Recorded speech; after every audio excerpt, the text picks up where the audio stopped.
प्रधानमंत्री मोदी भी लाइव आए, उन्होंने कहा फ्रेंड्स, लेकिन उनकी एक सांसद हैं कंगना रनौत, वो कहती हैं लड़कियों को भी कहा या जिसको भी कहा कि तभी ये गटर छाप लोग हैं।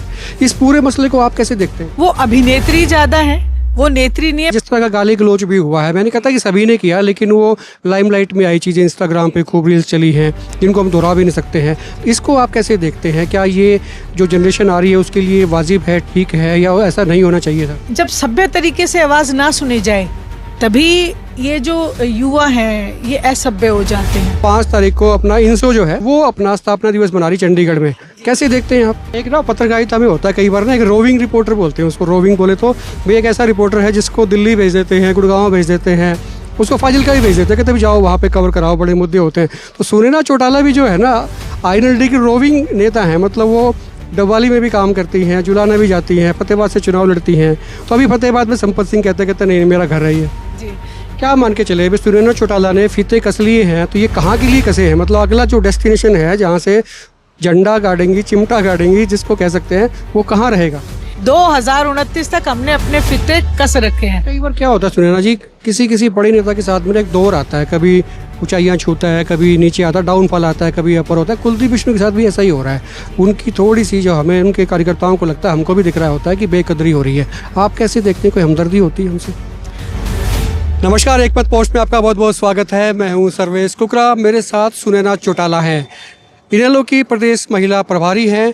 काफ़ी सारे मुद्दे हैं, फतेहाबाद के नज़दीक हूँ, आपसे मिलना हो गया आज। तो जंतर मंतर का आंदोलन खत्म हो गया, लेकिन उसके बाद बयानबाजी जो है ना अभी भी आ रहे हैं। इसके बाद आपने देखा प्रधानमंत्री मोदी भी लाइव आए, उन्होंने कहा फ्रेंड्स, लेकिन उनकी एक सांसद हैं कंगना रनौत, वो कहती हैं लड़कियों को भी कहा या जिसको भी कहा कि तभी ये गटर छाप लोग हैं। इस पूरे मसले को आप कैसे देखते हैं? देखिए, सबसे पहले तो बड़ी खुशी हुई आपसे मिलके सर्वेश जी, मैं हमेशा आपको देखती हूँ। और ये देश का बड़ा दुर्भाग्य है कि आज युवा जो है वो अपने आप को असुरक्षित महसूस कर रहा है। और जहाँ तक प्रधानमंत्री जी का सवाल है, तो ये मन की बात करते हैं, लेकिन मन की बात सुनते नहीं है।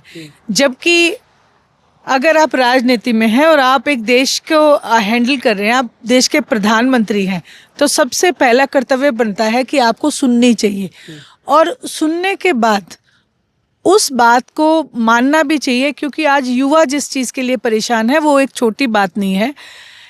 युवा डिमोरलाइज हो चुका है। नीट के पेपर लीक होना, एक बार होना, 2 बार होना कोई इत्तेफाक हो सकता है, लेकिन 150 बार पेपर लीक होना ये तो सरासर साजिश है, युवाओं को डिमोरलाइज करना है। जहाँ तक आपने एक और नेत्री की बात की, वो अभिनेत्री ज़्यादा है, वो नेत्री नहीं है। मैं उनको किसी भी एंगल से एक पॉलिटिक्स में फिट नहीं मानती हूँ। और एक महिला होके अगर उन्होंने ये बयान दिया तो मैं इसकी घोर निंदा करती हूँ और कहूँगी कि अपने शब्दों को सुधार के बोले। ये जो सारी चीज़ें हैं, मैं एक देखती हूँ कभी किसी के मुंह में शब्द डाल दिए जाते हैं बीजेपी के द्वारा, जातिगत, व्यक्तिगत। अगर आप इसी तरीके से बातें करेंगे तो देश के मुद्दे कहीं ना कहीं गुम हो जाते हैं। मुद्दा है नीट के पेपर लीक होने का, और वो गटर और ये जो बातें करके और इंस्टिगेट करके मुद्दे से भटकाने का काम करते हैं। लेकिन इसी बीच जो है जिस तरह का गाली गलौज भी हुआ है, मैंने कहता कि सभी ने किया, लेकिन वो लाइमलाइट में आई चीज़ें इंस्टाग्राम पे खूब रील्स चली हैं जिनको हम दोहरा भी नहीं सकते हैं। इसको आप कैसे देखते हैं? क्या ये जो जनरेशन आ रही है उसके लिए वाजिब है, ठीक है, या ऐसा नहीं होना चाहिए था? देखिए, असभ्य तो असभ्य ही कहलाता है, लेकिन जब सभ्य तरीके से आवाज़ ना सुनी जाए तभी ये जो युवा हैं ये असभ्य हो जाते हैं। मैं ये कहूँगी, मेरी युवाओं से भी दरखास्त है कि आप अपना जो एक करैक्टर है, एक माँ बाप की सीख है, उसको ना छोड़ें। लड़ाई लड़ें, जंग लड़ें, लड़ना हमारा अधिकार है और अधिकार के लिए लड़ना कोई बुरी बात नहीं है, लेकिन उसमें भी आपको अपने गुस्से पे संयम रखना चाहिए। युवा हैं, संयम रखना थोड़ा मुश्किल होगा, लेकिन ज़रूर रखना चाहिए। हमें औरों के जैसा नहीं बनना है। ये जितने भी लोग जो है नेता एक कुर्सी पे बैठ के जिस तरीके से भाषा का, शब्दावली का यूज़ करते हैं, ये इसी का नतीजा है। क्योंकि फिर युवाओं को लगता है कि इनको अच्छी भाषा समझ नहीं आती, इनको इन्हीं की भाषा समझ आती है। कहीं ना कहीं ये हमारा जो है माइनस पॉइंट है। इनेलो सुप्रीमो है, अभय सिंह चौटाला आपकी पार्टी के नेता हैं, वो भी वहाँ पर जाते हैं, बात भी अपनी रखते हैं। तो कहा तो ये भी गया सपोर्टर्स की तरफ से, कहते भी जहाँ पे अभय सिंह जाते हैं ना वो चीज़ें हो जाती हैं, काम हो जाती है। तो आप भी गए थे उधर? देखिए, अभय सिंह जी गए थे, मैं नहीं जा पाई थी। मैं नहीं गई थी क्योंकि मैं गई हुई थी अमरनाथ यात्रा पे, तो इसलिए मैं जब तक आई तब तक सारी चीज़ें सॉर्ट आउट हो चुकी थी। और अर्जुन चौटाला गए थे वहाँ पे, एमएलए हमारे युवा, और सबसे पहले उन्होंने सपोर्ट भी किया था कॉकरोच जनता पार्टी को। तो पार्टी, यहाँ तक कहा था कि मैं इसका विधायक मैं ही हूँ, पहला विधायक। उन्होंने ये नहीं कहा था कि इस पार्टी का विधायक, उन्होंने कहा था कि मैं भी कॉकरोच हूँ। इट मीन्स के युवाओं को जब कॉकरोच कहा गया तो कि मैं भी एक कॉकरोच वो हूँ, विधायक हूँ, तो ये बात कही थी। अच्छा, जेजेपी जो है 5 तारीख को अपना इनसो जो है जेजेपी की विंग है जो स्टूडेंट वाली, वो अपना स्थापना दिवस मना रही चंडीगढ़ में, कैसे देखते हैं आप?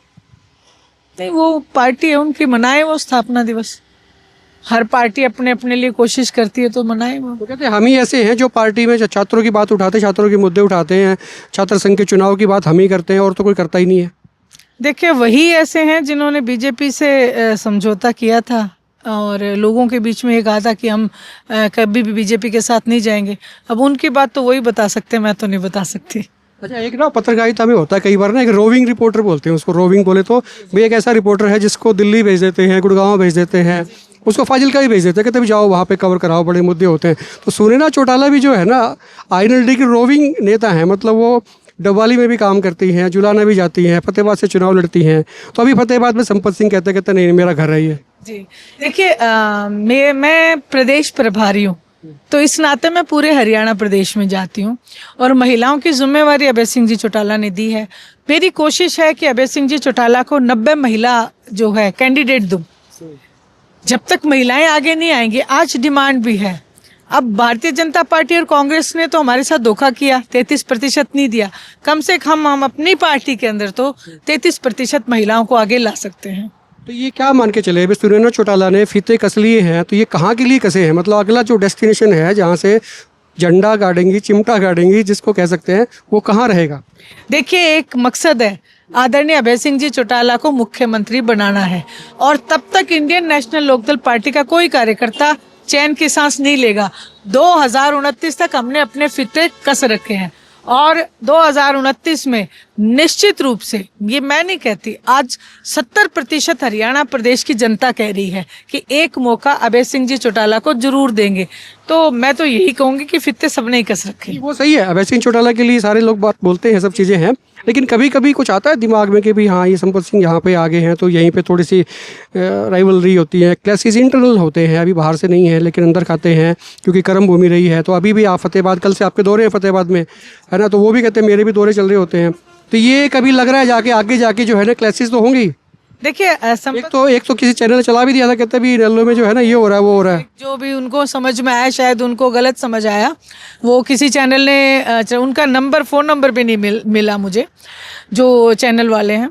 तो मैं तो यही कहूँगी, संपत सिंह जी हमारे बड़े हैं और वो जब इस उम्र में मेहनत, आप उनको बड़े कह देते हैं, वो आपको बेटी करके कह देते, कहते बेटी मानता हूँ, सब चीज़ें हैं, लेकिन राजनीति तो अपनी जगह है। देखिए, मैं यही आपको वही बताने जा रही हूँ, वो जब इतनी उम्र में होके इतनी मेहनत कर सकते हैं तो हम उनसे 4 गुना ज़्यादा मेहनत करें, तभी तो बात बनेगी। तो सभी इंडियन नेशनल लोकदल पार्टी के लिए मेहनत करें, ये एक अच्छी बात है। और समय समय पे आके वो फतेहाबाद में भी मेरी मदद करते हैं, मेरी सहायता करते हैं, उसके लिए भी मैं हमेशा उनके धन्यवाद। डायरेक्टली आप कह रहे हैं संपत सिंह तो मेरी मदद कर रहे हैं, मेरी मदद ही करते रहेंगे, मतलब आप ही वहाँ से पार्टी के कर रहे हैं, वो पूरी पार्टी, वो यहाँ नहीं, वो देखो आपने देखा फतेहाबाद में आपने कहा कि आपकी मदद करते हैं। हाँ, तो फतेहाबाद में कर रहे हैं, हमें आके प्रेरणा दे रहे हैं, हमें समझा रहे हैं और पार्टी को मजबूती प्रदान कर रहे हैं। वहीं एक तरफ तो उनका बेटा रहेगा, एक तरफ आप रहेंगे, तो किधर जाएगा फिर मसला? बेटा एक तरफ और मैं कैसे, मतलब फतेहाबाद में वो भी घूमते हैं, है ना, आप कह रहे भी मेरी पूरी पार्टी का एक एक कार्यकर्ता घूमता। मैं अपने आप को कार्यकर्ता मानती हूँ और मैं एक कार्यकर्ता के तौर पे सारी मेहनत करती हूँ। अच्छा, भूपेंद्र सिंह हुड्डा ने अभी कहा पिछले दिनों कि भाई विपक्ष तो हम ही हैं, उनका क्या नाम लेना, जेजेपी का, आईएनएलडी का नाम लेकर उन्होंने कहा, कहते हम ही हैं जो कुछ है ना, वो तो बीजेपी की भी टीम है। भूपेंद्र सिंह जी हुड्डा बड़े कद्दावर नेता हैं और मुख्यमंत्री रह चुके हैं। अब वो इस बात को कहें, जनता जनार्दन है, सब देख रही है। तो राज्यसभा के जब चुनाव थे तब क्या था, फ्रेंडली मैच था। आप अगर विपक्ष में हैं तो आपके विधायक मंत्री कहाँ चले जाते हैं? जब राज्यसभा चुनाव हुए, जब तो वो लोग, आपने कहा कि 9 बागी हो गए, लेकिन जब आपको नेता प्रतिपक्ष बनना था तब वो आपके साथ थे, और नेता प्रतिपक्ष की कोठी जो है आपसे छुड़वाई नहीं गई, क्योंकि ये निश्चित था कि बनना तो आपको है। कहीं ना कहीं ये फ्रेंडली मैच है और आप दोनों तो मिले हुए हैं। विपक्ष की भूमिका तो इंडियन नेशनल लोकदल पार्टी ही निभा रही है। कई बार क्या होता है सुनैना जी, किसी किसी बड़े नेता के साथ में एक दौर आता है, कभी ऊंचाइयां छूता है, कभी नीचे आता है, डाउनफॉल आता है, कभी अपर होता है। कुलदीप बिश्नोई के साथ भी ऐसा ही हो रहा है। उनकी थोड़ी सी जो हमें उनके कार्यकर्ताओं को लगता है, हमको भी दिख रहा होता है कि बेकदरी हो रही है। आप कैसे देखते हैं, कोई हमदर्दी होती है हमसे? जी निश्चित रूप से। देखिए, जब मुझे भी ये बात बुरी लगी थी जब भजनलाल जी के लिए कोई एक शर्मा है, रेखा शर्मा जी, उन्होंने टिप्पणी की। देखिए, चाहे वो दूसरी पार्टी के हों, लेकिन वो नेता कदावर थे। उन्होंने हिसार के लिए, आदमपुर के लिए बहुत कुछ किया है। तो इस तरीके से उनके लिए ये शब्दावली जो उन्होंने दिखाई, वो बहुत ही गलत लगा था। मुझे भी गलत लगा था। के बाद भी प्रकरण हुआ, जीजेयू का हुआ, उसमें उनकी फोटो नहीं लगाई थी। और हालांकि कुलदीप बिश्नोई जी से यही शिकायत है कि उन्होंने 1 हफ्ते के बाद उनकी बात का जवाब दिया, पहले उन्होंने वेट किया। जबकि इस मामले में अभय सिंह जी चौटाला की अगर मैं बात करूं तो इसीलिए आधे हरियाणा प्रदेश जो है उनका फैन है, क्योंकि आपको याद होगा विधानसभा में करण दलाल जी ने एक टिप्पणी की थी चौधरी साहब के लिए, तो उन्होंने उसी वक्त एक्शन लिया था। तो एक्शन आपको उसी वक्त लेना चाहिए, अपनी बात को उसी वक्त रखना चाहिए। 27 तारीख को चौधरी देवीलाल जी को याद किया जा रहा है। मेवात में कार्यक्रम, रैली रहेगी आपकी, तो क्या तैयारियां कैसी चल रही? बहुत बढ़िया। और जबकि मेवात साइड से तो ये आवाज़ है कि हम अकेले ही पूरी जो है ना जगह देख रहे हैं, जो भी जगह हम देख रहे हैं वो हमें छोटी नज़र आ रही है। तो जैसा कि हमेशा से ही इंडियन नेशनल लोकदल पार्टी का रिकॉर्ड रहा है, अपनी रैली का रिकॉर्ड खुद तोड़ते हैं। रोहतक वाली रैली का रिकॉर्ड जो है मेवात में टूटेगा। लोग देखो कह देते हैं, हर तरह के लोग होते हैं। तो कांग्रेस के लोग ये कह रहे हैं कि तभी वहाँ पे हमारा गढ़ था, तो हमको डेंट देने के लिए जो है ना INLD मेवात में जा रही, ताकि बीजेपी को फायदा हो जाए। इंडियन नेशनल लोकदल पार्टी केवल अपना काम करती है। अब पहले रोहतक रैली थी तो उन्हें डेंट लग रहा था, तब उन्हें बड़ी शिकायत थी कि यहाँ क्यों आ रहे हैं। ये चौधरी देवीलाल जी का बनाया हरियाणा प्रदेश है, और उनका जन्म दिवस हरियाणा के किसी भी कोने में हम जाके मनाएं, उतना ही प्यार और विश्वास जो है लोग देते हैं, और मेवात में भी आप देखिएगा देंगे ज़रूर। शुक्रिया बात करने के लिए। सुनैना चौटाला थी, प्रदेश प्रभारी हैं INLD की। खुल के कमेंट करें, वीडियो को शेयर कर दें। आप देखते रहे एकमत पोस्ट।